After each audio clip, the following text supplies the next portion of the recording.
Secondary weapons in Helldivers 2 are very interesting. As the name suggests, they should not be the gun that you are primarily using. But what are they useful for? Well, they should be things that are reliably able to get you out of a pinch when you run out of other options. They're something that might help satisfy a niche use case, or they're something that might help you cover a weak spot that you may not have covered in other parts of your loadout. In either way, the choice of what secondary you wield can be critical to the success or failure of your mission. And that's why I want to find out which secondaries are the best and which are the worst. Dr. Booplove here, and today I will be ranking the secondary weapons in Helldivers 2. I'll take a look at each gun and analyze their strengths and weaknesses and ultimately rank them on a tier list. But not just one tier list, two tier lists, because each gun will perform differently depending on whether you are facing off against the Terminids or the automatons. And as a bit of a side note here, for testing purposes, I am essentially using these secondaries as a main weapon, just to test their limits and see how well they perform. But my assessments of these guns definitely are going to put in context that you won't be using your secondary all the time. And as a punishment for my opinion on the Arc Blitzer during my primary tier list, that will be the only primary I have equipped throughout these tests. Alright, let's get right into it. Starting with the P2 Peacemaker, which is your basic starting pistol, which everyone starts with. And this shoots semi-auto and it has a lower damage. And versus the bugs, this is serviceable, I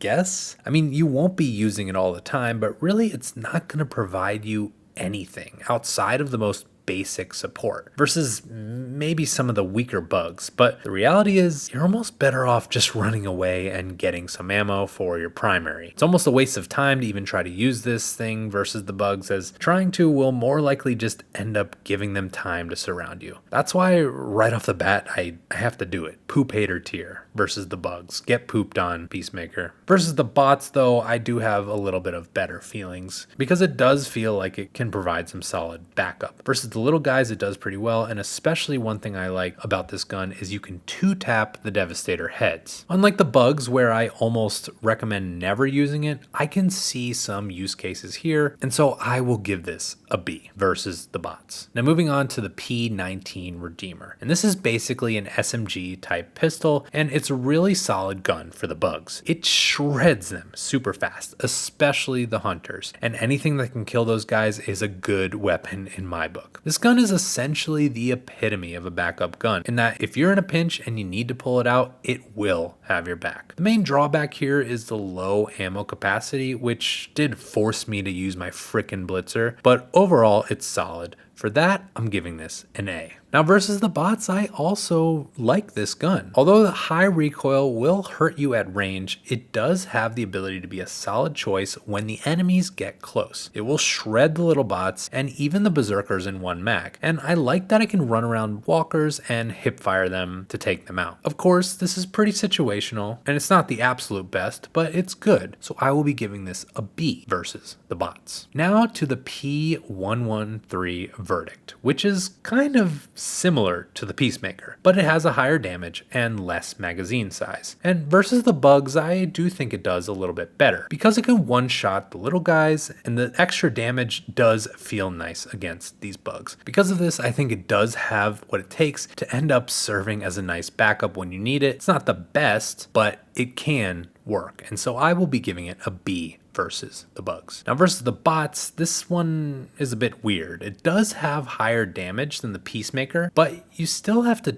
2-tap the Devastators, so that damage amount doesn't really feel different. And the smaller mag size can actually be felt here. In this way, it's kind of weird, but it does feel a little bit worse than the Peacemaker. Some of you might think I'm crazy, but I'm going to be giving this a C versus the bots. Now next up is the Senator, which is a cool ass revolver type gun where you can do this cool little spin move. And I know this gun has a pretty cult following because it does allow you to live that space cowboy fantasy. This gun has rounds reload, but it also has a speed loader when you are totally out of bullets, which allows you to reload much quicker. Despite the cool factor of this gun, I find it to be pretty bad versus the bugs. You always feel out of ammo, and while it does have high damage and medium armor penetration, that doesn't doesn't quite do enough. I honestly would give this a poop hate, the lowest tier, but the style points and how cool this gun is, it's gonna bump it up to a C versus the bugs. For the bots though, it's a different story. The medium armor penetration comes much more in handy here, being able to take down a walker as well as fire at medium vents. Can also one-shot devastator heads, which is pretty awesome. It does still suffer a little bit from the low ammo, and it won't really help you with berserkers because it doesn't really have stagger, but I still find this to be a solid gun. And so this gets an A versus the bots. Moving on, we have the SG-22 Bushwhacker. And this is a sidearm shotgun with 3 bullets and the ability to either fire them off separately or all at once. And I find this to be pretty solid versus the bugs. It can pack a punch no matter how you decide to mod it. And I really like that you can use this thing to make decently quick work of bile spewers, as well as fire individual shots to take out some of the little guys. This feels like a solid backup to have on you when enemies are getting close.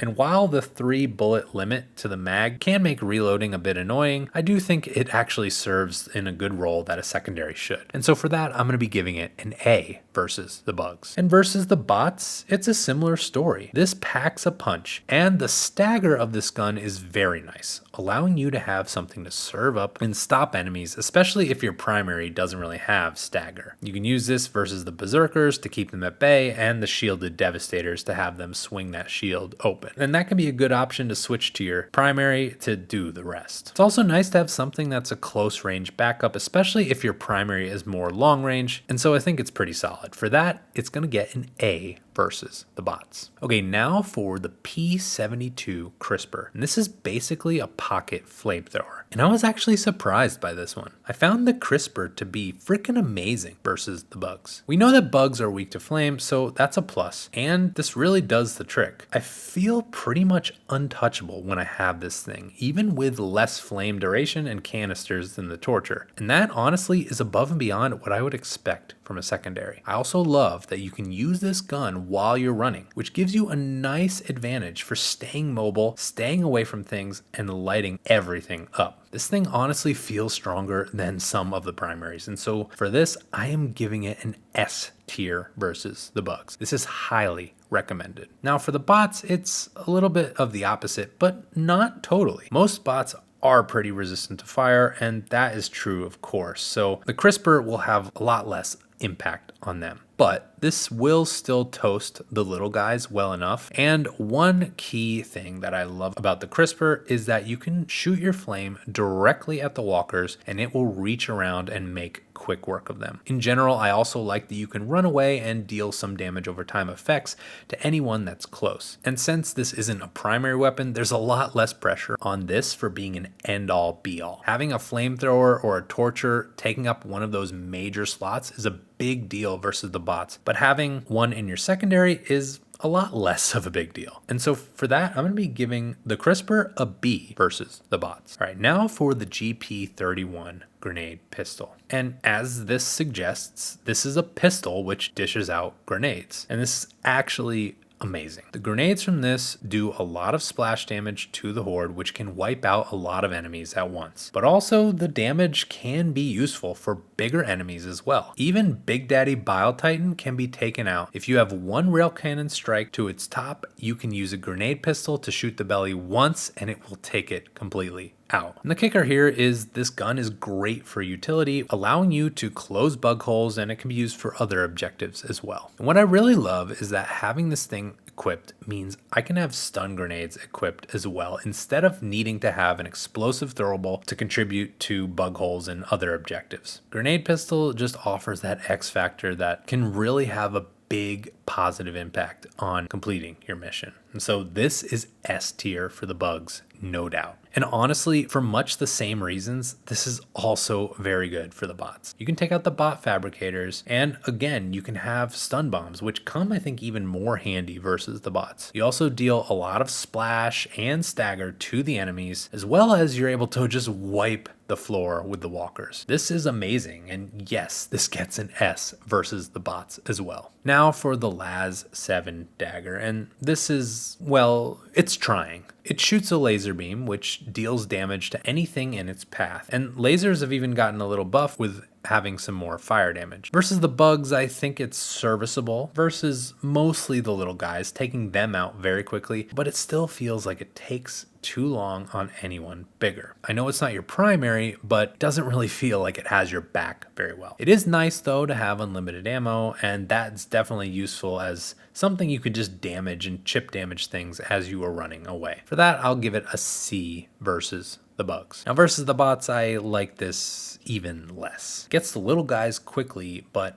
anyone else, you need to hold down that laser much longer, and maybe my aim sucks, but feels like I end up going through the coil pretty quickly, trying to take down single targets. You also need to be much more accurate because you can only really go for light armor weak spots. Now, maybe it's okay if you're trying to snipe things at long range, and having infinite ammo, of course, is always a plus, but I still feel like you can probably be more effective with literally anything else. So I kind of hate it. In fact, I poop hate it. And so that's where it goes down the toilet. All right, so here we are. And this is where I feel the secondary weapons land for the bugs. And here's where they land for the bots. But what do you think? Let me know where you would put these guns in the comments below. And I want to say a special thank you to my YouTube members for joining the Bowel Movement. But otherwise, so long, Pooper Troopers.